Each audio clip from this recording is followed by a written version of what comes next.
ধোঁকাবাজ এই দুনিয়া, কেউ থামবে না, শুধু তোমারে কবরে পাঠাই দেবে। ধোঁকাবাজ এই দুনিয়া প্রতারক, এই দুনিয়া কেউ থামে না। সামনের সিএনজি অ্যাক্সিডেন্ট করলো, পিছনের সিএনজি থামে না, ছাড়ি দিয়ে যায় না। সামনের গাড়ি অ্যাক্সিডেন্ট করলে পিছনের গাড়ি থামে না, ছাড়ি দিয়ে যায় না। স্বার্থপর এই দুনিয়ায় কেউ থামে না। হ্যাঁ, বাফরে দাফন কইরা এই সন্তান, এই বউ বাচ্চারাই আবার এসার পরে ওই দিনকেই ভাত খায়, খায় না? পেট বইরা খায়। লগের ঘরের থেকে আর আইন্দা আনছে, এরা ঠিকই পেট ভরে খায়। তোরা না কাঁদলো বিকালে, ওরা না দুপুরে কাঁদলো, কোন ভাত খায়? স্বার্থপর, কেউ থামে না দুনিয়া। আলো বাতাস সব চলে, তুমি বন্ধু থাকবে না। আলহাকুমুত তাকাসুর হাত্তা যুরতুমুল মাকাবির। আল্লাহ বলছে, বান্দা আখিরাত ভুলে গেলা, দুনিয়ায় ডুবে গেলা, তবে মনে রেখো হাত্তা যুরতুমুল মাকাবির, এরই মাঝে কিন্তু একদিন কবরস্থানেই পৌঁছে যাবে। হ্যাঁ, কই পৌঁছে যাইবা? তোমরা কবরস্থান দেখো নাই ভাইয়া? কাল্লা সাউফা তা'লামুন। আল্লাহ বলে, কবরে আসলেই আমি বুঝায় দেব বান্দা আমার নাফরমানির শাস্তি কেমন। সুম্মা কাল্লা সাউফা তা'লামুন।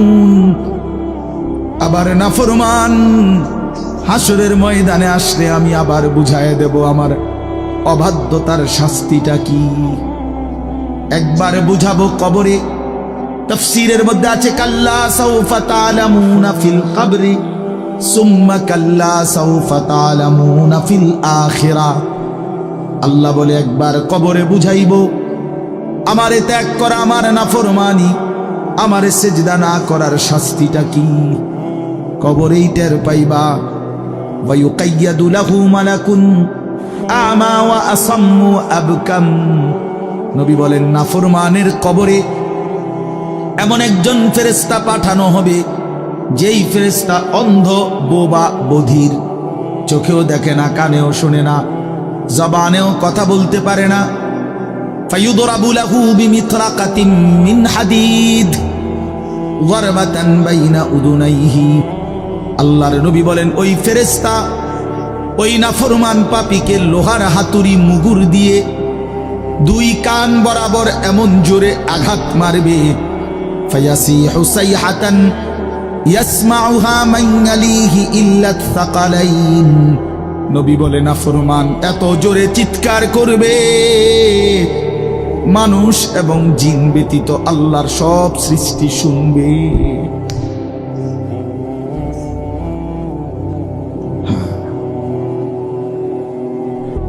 বহু কবরস্থানে এমনও হয়, গরু ছাগল রশি ছিঁড়ে লাইতেছে, জানেন এটা?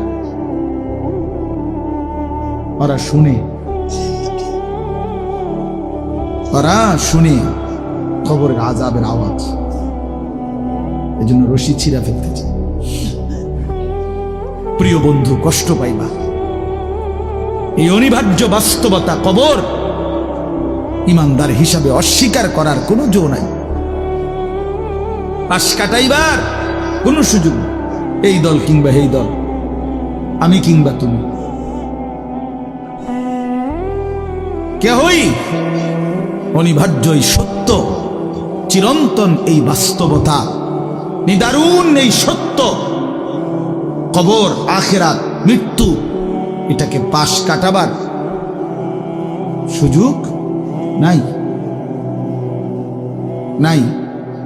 অতএব আমি অনেক নওজোয়ান, তোমরা মাশাআল্লাহ এই ভালোবাসা কি দিয়া মূল্যায়ন করে, এই মহব্বত আল্লাহর জন্য।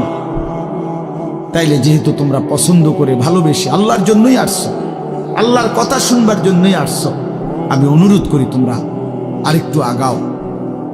যেহেতু আল্লাহকেই ভালোবাসো, আল্লাহর কথাই শুনতে চাইছো, আল্লাহর জন্যই বসছো ভাইয়া, দাঁড়াইছো, তো আর একটু হিম্মত করে সেজদা দিয়া দাও, মালিকের সেজদা দাও, ঠকবা না। আল্লাহরে সেজদা দিয়ে কেউ ঠকে না। আমি নিজে দেখছি, এসব সময় কতবার দেখছি।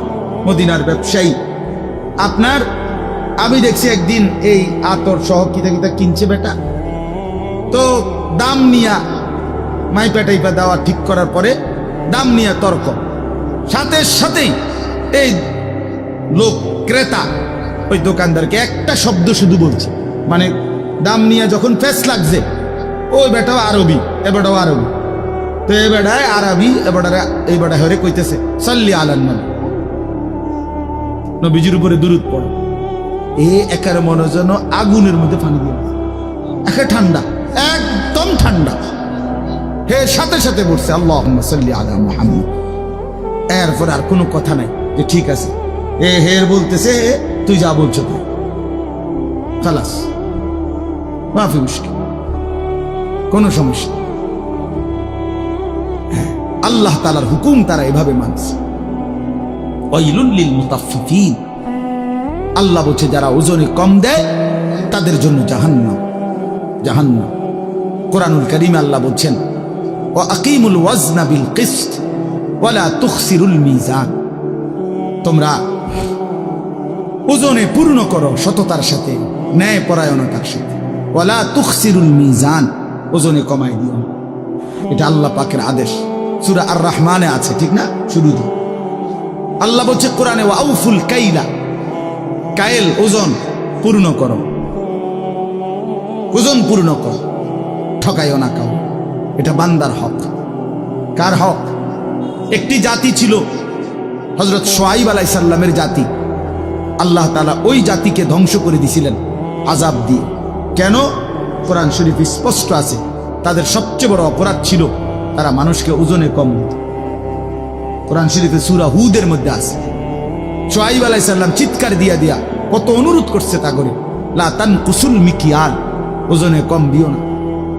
ইন্নী আখাফু আলাইকুম আযাবা ইয়াউমিন আযীম, হে আমার জাতি, তোমাদের এই বদঅভ্যাসের কারণে আমি তোমাদের উপরে বড় আযাবের ভয় করছি।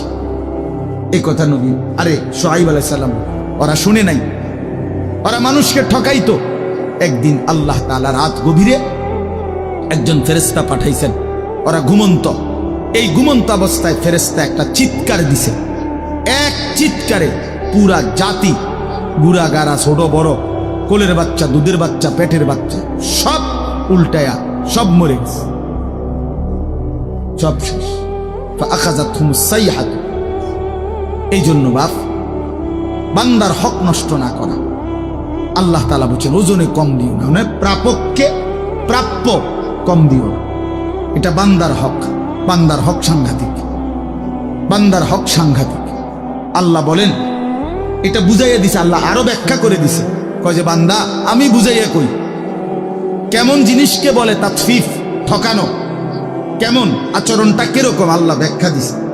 আল্লাযীনা ইযা তালু আলান নাসি ইস্তাউফুন, আল্লাহ বলে তারা হলো এমন যারা নিজের জন্য যখন নেয় তখন পূর্ণ নেয়। ওয়া ইযা কালুহুম আও ওয়াজানুহুম ইউখসিরুন, কিন্তু যখন অন্যের জন্য দেয় ওজন করে, ইউখসিরুন, তখন খাসারা, কমায় দেয়। তখন কি করে দেয়? নিজে নিলে 4টায় একাল, আর অন্যরে দিতে লাগলে 3টায়ও একাল হয়ে যায়। বুঝেন নাই কথা? নিজে নিবার সময় 1000 গ্রাম পূর্ণ 1 কেজি, আরেকজনরে দিতে লাগলে 900 গ্রামও 1 কেজি। এমন বাটফার নাই? কথা বলেন না কেন? মানে নিজের বেলায় পূর্ণ নেয়, অন্যের বেলায় কমায় দেয়। আল্লাহ বলেন এই লোক মুতাফফিফ, তার জন্য জাহান্নাম, তার জন্য জাহান্নাম। এই জন্য বান্দার হক, এখানে মূল বক্তব্য এটা, তাফসীরে আছে, বান্দার হকে ঘাটতি না করা, বান্দার হক দিয়ে দেন। ওয়া আতিজাল কুরবা হাক্কাহু, আল্লাহ বলছে বান্দা তোমার স্বজনের হক দিয়ে দাও। আপন বোনের হক বান্দার হক, আপন ফুফুর হক বান্দার হক, আপন ভাইয়ের হক বান্দার হক, আপন স্ত্রীর মোহরের টাকা বান্দার হক, আপন সন্তানের হক, ছেলে মেয়ের হক, ভাইয়ের হক, হ্যাঁ বান্দার হক। কেন দিলেন? কেন আটকাই দিলেন? কেন আটকাই দিলেন? আপন বোনের সম্পদ আটকাইলেন কেন? আপন ফুফুর সম্পদ রেখে দিলেন কেন? বাপ মরে গেছে আজকে 12 বছর, তো সম্পদ দেন না কেন? আইলেই বে বে করে পিশাচের মতো, ছোট লোকের মতো, কম জাতের মতো বোনের ফিরায় দেয়। নিবাগা আর আইতা না, বোন বাগিনা লই আর আইতা না, নিবাগা একবারে। হ্যাঁ, ভাই বোনের পরিচয় আর রাখতে না। বাটফার সিটার বেটা তুই বেটা, ভাই বোনের পরিচয় রাখতো না কি আবার? রাখবে না কি আবার? মানে এই নাফরমান জালেম, এত বড় জালেম, এ বুঝাইতে চায় কি জানেন? এই জালেমে বলতে চায় গ্রামের 14 গোষ্ঠী সব মানুষ খাইতে হইলে আমার ঘরে এমনি খাইতে পারবে, কিন্তু আপন বোন বাগিনা যদি দুগা ভাত খাইতে হয় জমি দিয়ে খাইতে হবে। তুমি বেটা নিকৃষ্ট জালেম বেটা। সাধুয়ান এমনি গপ মারে লম্বা লম্বা, হ্যাঁ বুদ্ধি দেয়, একের আমেরিকারে বুদ্ধি দেয়, এনতে বই বুদ্ধি মাশাআল্লাহ, বাপ রে বাপ, বুদ্ধি দেয় হবে এমনি বিড়ি গায় আর বুদ্ধি দেয়। তার আপন জনের হক নষ্ট করে, স্ত্রীর মোহর দেয় না। স্ত্রীর নিবাগা তুমি আমারে চাও না, টেহারে চাও, তোমার মাতা চায়। শরম নাই বেটা, বেশরম কোথাকার কথা হইল কোনো বেটা? আপন স্ত্রীর হক দিয়ে দিবেন, আপন বোনের হক, আপন ভাইয়ের হক। আহা কি দরকার 5 শতক জায়গা, 2 শতক 10 শতক জায়গা, এই এতটি দলিলের সিটারি কইরা মিথ্যা বইল্লা 2 নম্বরই 6 নম্বরই বিএস এর সিএস আর এস এর ইডারে হিডা এমনে এমনে এত 9-6 কইরা 10 বছর 5 বছর 3 বছর মামলা কইরা 30 বছর মামলা কইরা। হায় মুসলমান, 10 শতক জায়গা নিলেন, শেষ পর্যন্ত কবরে আপনিও নিতেন না এই জমিটা। যে এই ফুতের লেগে রাইখা গেলেন, ওও তো নিত না, কেউ তো নিত না, এটা এখানেই পড়ে যাবে। আপনিও খালি হাতে কবরে যাবেন, ছেলেও খালি হাতে কবরে যাবে। তা হাসরের ময়দানে তো আটকায় যাবে, হাসরের ময়দানে তো বাবা আটকায় যাবে। এই জন্য আপন জনের হক বান্দার হক, বান্দার হক কিনা বলেন? সাবধান সাবধান, দিয়ে দেন দিয়ে দেন। মিশা কথার কি দরকার?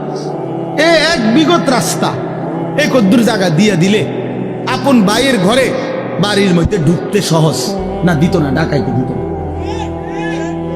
আজ 30 বছর ধরে বাতিজা অনুরোধ করছে, চাচা দেন না, কদ্দুর জায়গা, এই গাছটা কাটতে দেন, বাড়িটা তো আমি ঢুকতে আর না, দিতাম না, কইছি না তোরে, দরকার হলে আরেক জায়গা দিয়ে টেয়া দিয়াম, তোরে দিতাম।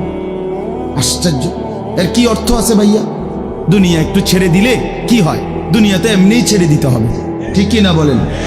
আল্লাহ আমাদের সবাইকে তৌফিক দান করে। এই জন্য বললাম বান্দার হক স্পর্শকাতর, সাংঘাতিক। লা ইয়াদখুলুল জান্নাতা জাসাদুন হুজিয়া বিল হারাম, যেই দেহ হারাম দিয়ে হয়, আল্লাহর কসম নবী বলছে সেটা জান্নাতে ঢুকবে না। আল্লাহ আমাদেরকে হারাম থেকে, হারাম উপার্জন থেকে, অন্যের সম্পদ দখল করা, লুকিয়ে রাখা, অন্যের সম্পদ লুণ্ঠন করা থেকে, এত বড় নিকৃষ্ট পাপ থেকে হেফাজত করে। এর আরেকটা অর্থ তাফসীরের মধ্যে লিখছে, আল্লাহর হকের মধ্যে কমতি করা, এইটাও তাতফিফ, তার জন্য জাহান্নাম। অর্থাৎ নামাজ, রোজা, হজ, যাকাত, জিকির, তিলাওয়াত, এটা আপনার কাছে যেটুকু প্রাপ্য আপনি তার চাইতে কম করলেন, এটাও তাতফিফ, এই ব্যক্তির জন্য জাহান্নাম। নামাজ ফরজ করলো 5 ওয়াক্ত, আপনি হুদা ফরেন শুক্রবার, দেখি বাটফার, এটা কি কথা বলেন? এটা কি? এটা এটা ধোকাবাজি না? আপনার উপরে শুধু শুক্রবারের নামাজ ফরজ, তা তাইলে তা বাকি নামাজ পড়েন না কেন? নামাজ ফরজ করলো যেভাবে নবী, সাহাবী, তাবেঈ, আউলিয়া, বুজুর্গ, উলামা, আইম্মা উনারা পড়ে যেভাবে, আপনি যদি রুকু দিয়া মাথা একটু না উড়াইতে আরেকটা দিয়ালাম, এটা কি? সেজদা একটু দিয়া মাথা একটু উঠাইয়া আরেকটা মারে, এটা কি সেজদা? এ তো চোর। আল্লাহর নবী বলছে রুকু সেজদার চোর সবচেয়ে বড় চোর। এই জন্য এগুলো আল্লাহর হকের মধ্যে কি কমতি, ঘাটতি, এটা করা যাবে। যার উপরে জাকাত ফরজ, জাকাত দিবে। যার উপরে হজ ফরজ, হজ ফরজ। আবার আরে কইলে হুজুর কন তো বালা, বুঝি তো গেলে তো বালা আসিল, কিন্তু ছোট ফুটগা তো বিদেশ যাওয়াই না, তো যাইতে পারছে না। 3 নম্বর মাইয়া তো বিহার লেগে ঘুরতে আসে, আল্লাহ আল্লাহ করে যদি বিহান দিয়ে লাইতারি, এরপরে যদি জিফুতে তারা যদি বিদেশ গিয়া তারা যদি ফাড়ায় হজে, তাইলে গেলাম। বাহ, আরে বাপ রে, আলাপ আলাপ। আল্লাহ নবী সাল্লাল্লাহু আলাইহি সাল্লাম বলছেন যার উপরে হজ ফরজ অথচ হজ না করে মরে গেল, নবী বলেন হয় সে ইহুদি মরল নয় খ্রিস্টান মরল। আল্লাহ মাফ করে। শেষ কথা হলো, আল্লাহ বলেন নবীজিকে উল্লেখ করে, বন্ধু এই যে বান্দার হক নষ্ট করে, আল্লাহর হক নষ্ট করে, এগোর একটু জিগান না। আলা ইয়াযুন্নু উলাইকা আন্নাহুম মাবউসুন, তারা কি হাসরের ময়দানে উঠবে না? তাকে এখানে অনেক শ্রদ্ধেয় উলামায়ে কেরাম বসা আছে, নিচে পাশে উপরে অনেক উলামায়ে কেরাম। আমি যে ঘরে ওযু করতে গেছি সেখানেও অনেক উলামায়ে কেরামকে দেখছি। তার মানে আলহামদুলিল্লাহ অনেক ইমাম সাহেবগণ, উলামায়ে কেরাম এই বরকতময় মজলিসে আসছেন। অনেক নামাজি দিনদার মানুষ আছেন। আলহামদুলিল্লাহ এদের বরকতে আশা করা যায়, আল্লাহ তাআলার ওয়াদা আছে যে আমার